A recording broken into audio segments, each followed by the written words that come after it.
Hello everyone, this is Trina Boyd. So I am back with another video, and today I want to talk about some things and some updates with Arise.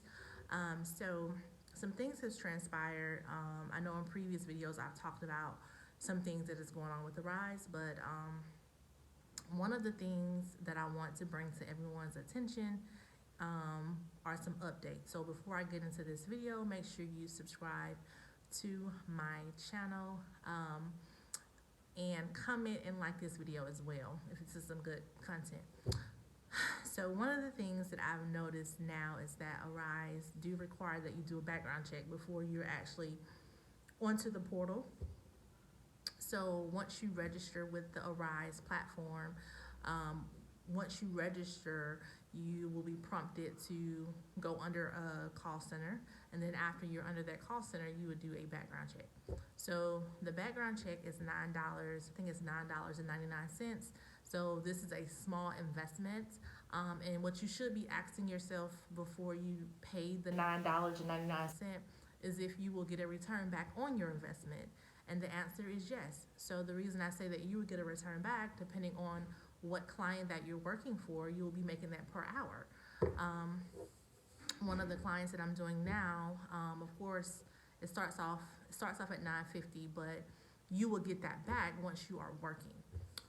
So if you are trying to work from home, this is a necessary step. You do have to do your background check. I mean, this is a real company. So because this is a real company, they're going to require you to do a background check because you will be dealing with people, information or sensitive information. You're going to be dealing with credit cards. You're going to be dealing with information that will require you to undergo a background check. Like I said, this is a real company. So if you are serious, pay the $9 to get your background check. Secondly, another thing that I noticed that Arise has been having a lot of technical issues recently, which can be challenging, but if you're an IBO like me, just make sure you kind of be patient and just know that the issue is going to get fixed. But they have been having technical issues, so just kind of be patient with that. Another thing, after being on the portal, besides the technical check, is some other things that the IBOs need to know. So one of the things that when you're on the portal as an IBO, trying to locate your IBID number, a lot of times you don't want to give out your FEIN number or tax ID number, so you need to give them your IBID number. So I'm going to do a video on that to show you how to locate your IBID number. But these are just some things. You may even have to undergo a second background check. So with each company that you're doing, each company may require you to undergo a background check. So even though you're doing the first background check, right? You're doing the first background check, which is the $9. So depending on what company that you're working for, you'll do a second background check, but you don't have to pay for the second background check. So that's the difference. But those are some things that you need to know, and some updates that you need to know. Another thing that I also noticed is that Arise now allow people to do sole proprietorships.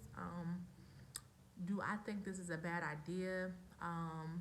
It could be a bad idea because I do get people come to me and they have questions. So one of the things they'll ask me, they're lost. So the concept, I understand why probably Arise decided to put a sole proprietorship as an option to join Arise, but because people have issues with IBOs or whatever. But if you're new to Arise and you don't know anything about Arise at all, so you don't know anything about them, you don't know what to expect, you don't know the portal, you don't know anything, it's not ideal to start off as a sole proprietorship.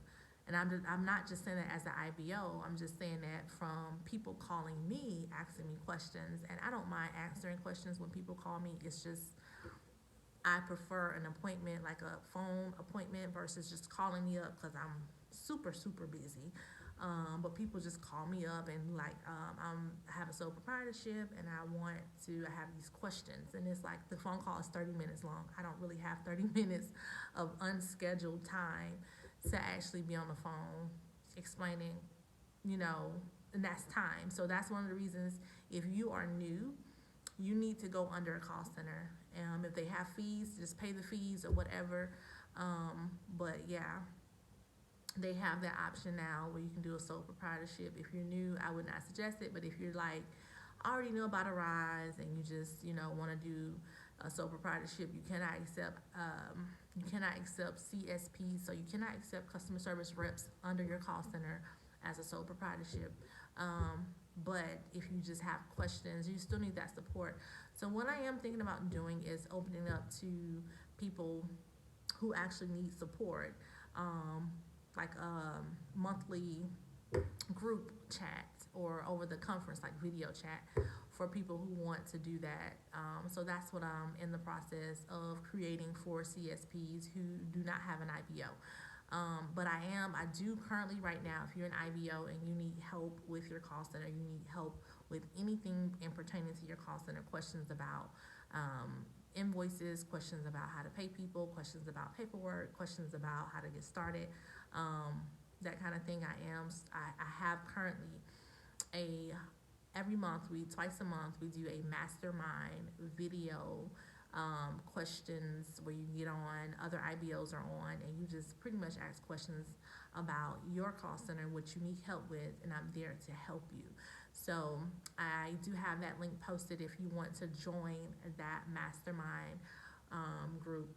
The last one that we had was so awesome, so powerful, and it was just amazing. So make sure you click the link below if you want to join that particular mastermind.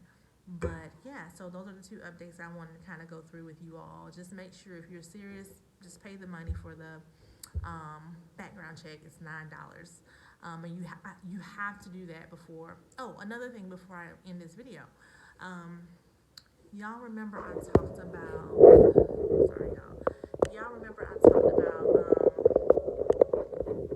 I talked to you all about the background check and what they accept on your background check and what they won't accept on your background check.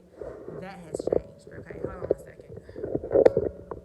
So that information has changed too.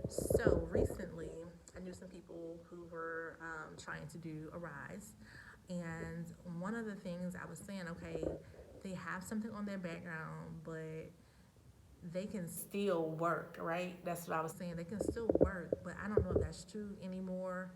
I remember I was saying how if they have anything related to theft or larceny, they cannot work, right? They cannot work, which is true. But if you have, it seems like if you have anything on your background now, they're not approving the backgrounds. So I didn't even know the process of how it works. So I was thinking that the company who actually does the background check is the one who actually approves everything, and that's not true. So I just found out Arise, they send the background checks to Arise, and Arise approve the background checks. So it's different. So if you have anything on your background, I would not suggest. I mean, you can try to see if you want to pass, but I can't guarantee that you're going to pass. But it's worth the try, of course. But with that being said, thank you all for watching. Make sure if you need help with your call center as an IBO, make sure you click the link below and join our mastermind group. Thank you all for watching.